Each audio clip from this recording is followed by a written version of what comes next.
Hi, everyone. I'm Emily, a 28-year-old marketing specialist.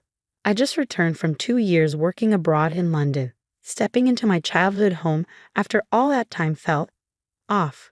The warm, familiar scent of mom's cooking was gone, replaced by something I couldn't quite place: control. Lillian, my younger sister, had somehow assumed the role of house manager while I was away. "You can't eat that, Mom. It's not good for your heart." Lillian's voice echoed from the kitchen. "I've prepared a special meal just for you," she continued as I quietly stood in the doorway. "But honey, I'm craving my usual breakfast," Mom replied weakly. "Remember what the doctor said?"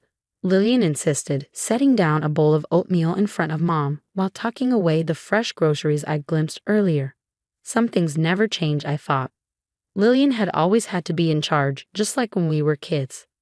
"Emily, when did you get in?" Mom's face lit up, and she tried to rise for a hug. "Mom, sit down," Lillian scolded, pushing her gently back into the chair. "You need to stay calm. No excitement, it's bad for your heart." Ignoring her, I leaned in to hug Mom anyway. "The doctor said mild arrhythmia, Lillian. She's not made of glass." A flood of childhood memories washed over me. Lillian dictating what games we'd play, which TV shows we'd watch, always getting her way. "Emily, don't upset your sister," was the constant refrain growing up. Now she was taking her bossy streak to a whole new level. "Hey babe, I brought those supplements you asked for." A tall guy walked in, Kevin, Lillian's boyfriend. He seemed nice enough but looked uncomfortable as Lillian snatched the bag from his hands. "Thanks. These are perfect for Mom's new diet plan," she said with a smirk. As she spoke, I noticed her discreetly slipping a pack of premium chocolate bars into her purse. Later that afternoon, I sat at the dining table, reviewing household bills scattered across it. "Lillian, why are there so many withdrawals from Mom and Dad's account?" I asked, holding up a bank statement. "I'm managing their finances now," she replied flatly. "They can't handle the stress of bills anymore." Snatching the papers from my hands, she added, "Besides, what would you know? You've been gone for 2 years." That evening, I met up with Maria, my old high school friend, at a local cafe. By some stroke of luck, she now worked at the same marketing firm where I'd just been hired.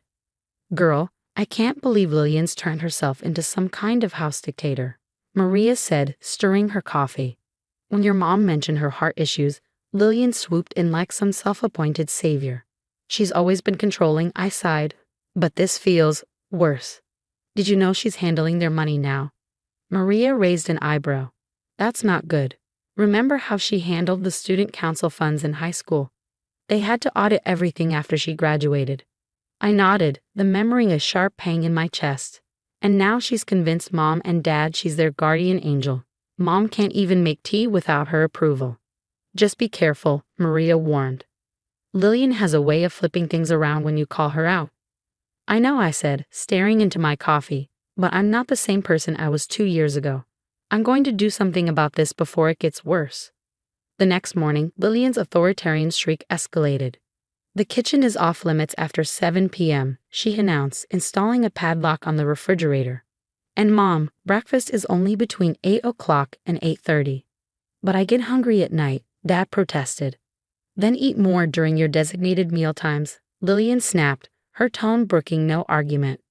Later that day, while combing through Mom and Dad's bank statements, I spotted something alarming: a monthly $2,000 charge labeled household management fee. "What's this?" I demanded, confronting Lillian. "That's for my services," she said coolly. "Running this house isn't free, Emily. Not everyone gets to abandon their family to party in London." "Party?" I shot back. "I was working." "Watch your tone," she hissed. "Wouldn't want Mom to hear about your college drinking escapades. Her heart might not handle it." By midweek, I found Dad in his study, looking troubled over a stack of business papers. "Everything okay?" I asked. "The business is struggling," he admitted, his brow furrowed. "But something's not adding up. The numbers don't make sense." Lillian's been helping with the bookkeeping. "But Dad, let me help.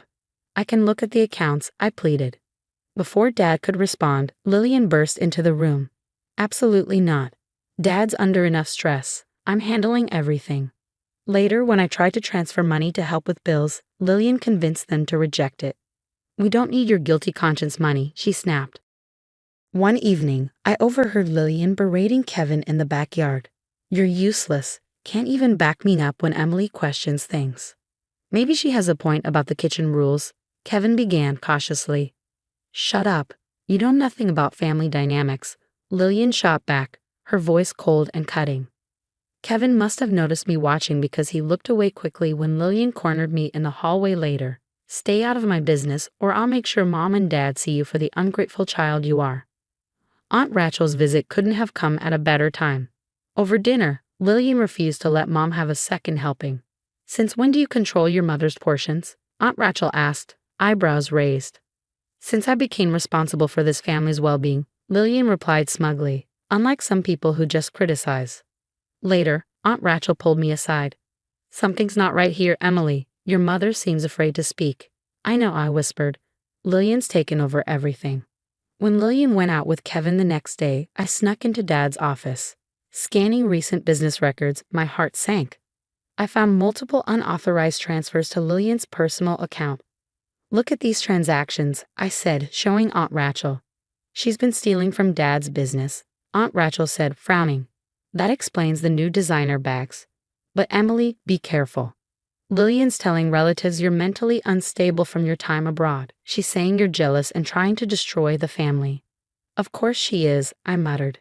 "She's laying the groundwork in case I expose her. She's even called your cousin, crying, saying you've had violent outbursts." "Violent outbursts?" I laughed bitterly. "I've barely raised my voice." "I believe you," Aunt Rachel said. "But Lillian's playing a dangerous game. She's got your parents convinced only she can take care of them." "She's not taking care of them," I said, gripping the evidence. "She's controlling them. And now I can prove it." That evening, Kevin caught me outside work. "We need to talk," he said. "Lillian's not what you think. I found something on her laptop, documents from her old jobs. She's done this before." "Done what?" I asked, my stomach nodding. "Financial fraud. She was fired from Jefferson Marketing for stealing client funds. Then from Citibank for manipulating accounts, even a tech company before that. She always targets people who trust her." I showed him my documentation. "Like these transfers from Dad's business?" "Exactly, but there's more. She's planning something bigger. I overheard her talking about getting your parents to sign over the house." Aunt Rachel and I met with one of Lillian's former coworkers, Jenny. Over coffee, Jenny recounted her experience. "She seemed so helpful at first," Jenny said, shaking her head. "Offered to manage the office finances. By the time we discovered the missing money, she'd already moved on." At home, I noticed Lillian rushing to hide papers when I entered her room. Later, while she was showering, I found her diary tucked under the mattress. My hands shook as I read her words. "Once the house is in my name, we can discuss assisted living options for Mom. Dad will be easier to handle once she's gone." I shared what I found with Aunt Rachel. "She's not just controlling them, she's planning to get rid of them." "We need to act now," Aunt Rachel said, gathering bank statements. "This pattern is clear. She's been siphonning money for years."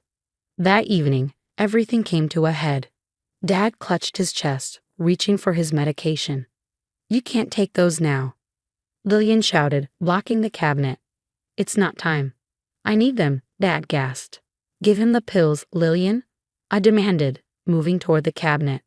"Stay back. You don't understand his condition." "Stop it, Lillian. I saw your diary.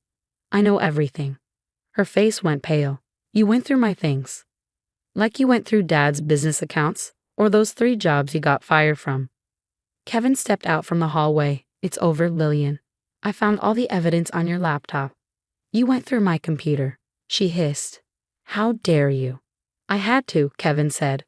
"The transfers, the fraud, the plans for your parents, it's disgusting. You don't understand. I deserve this. I'm the one taking care of them." "No," Kevin said firmly. "You're exploiting them. We're done.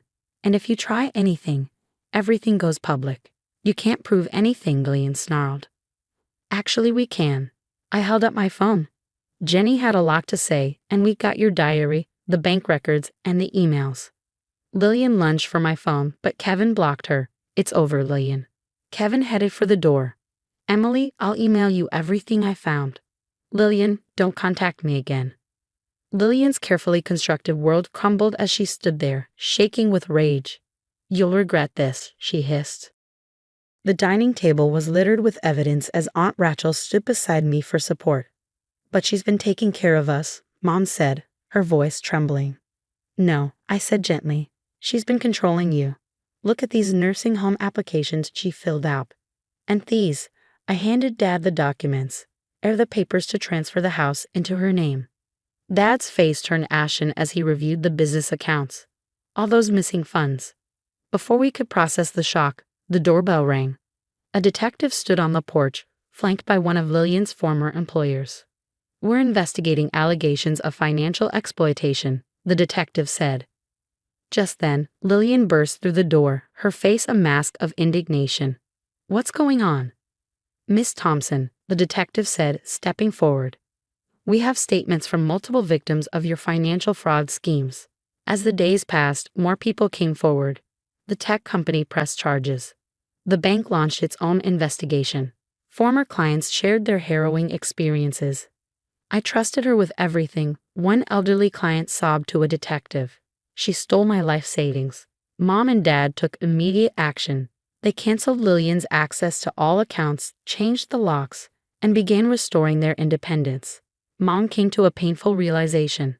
"My heart condition. It was never as serious as she made it seem, was it?" "No, Mom," I said, holding her hand. "She used it to control you." 3 months later, Lillian stood in our driveway, tears streaming down her face. "Please, I've changed. I'll get help. I'll pay everything back." "You can pay it back from jail," I said, closing the door firmly. Under proper management, Dad's business recovered. Mom began cooking her favorite recipes again, filling the house with a comforting sense of our childhood. Meanwhile, I thrived at work and earned a promotion. For the first time in years, our lives felt peaceful. Last week, a tear-stained letter arrived from Lillian. "I'm your sister. Family forgives." I threw it away unopened. "She's requesting a family visit," Aunt Rachel mentioned during Sunday dinner. Mom shook her head firmly, serving an extra portion of dessert, something Lillian would never have allowed. "Some things can't be forgiven," she said. "She chose control over family. Now she can live with those consequences." The last I heard, Lillian faced additional charges. Meanwhile, I focused on building a life surrounded by genuine love and trust. Sometimes, family isn't defined by blood but by who earns your trust and respect. And as for forgiveness, not everyone deserves it. Cutting off toxic people isn't harsh, it's necessary for healing. If you were in my position, would you have exposed Lillian the moment you discovered the first signs of financial abuse? Or would you have tried to handle it privately within the family? Was I too harsh in gathering evidence secretly before confronting her? Some say family loyalty should come first, while others argue that protecting vulnerable loved ones is more important than keeping family secrets. What would you have done?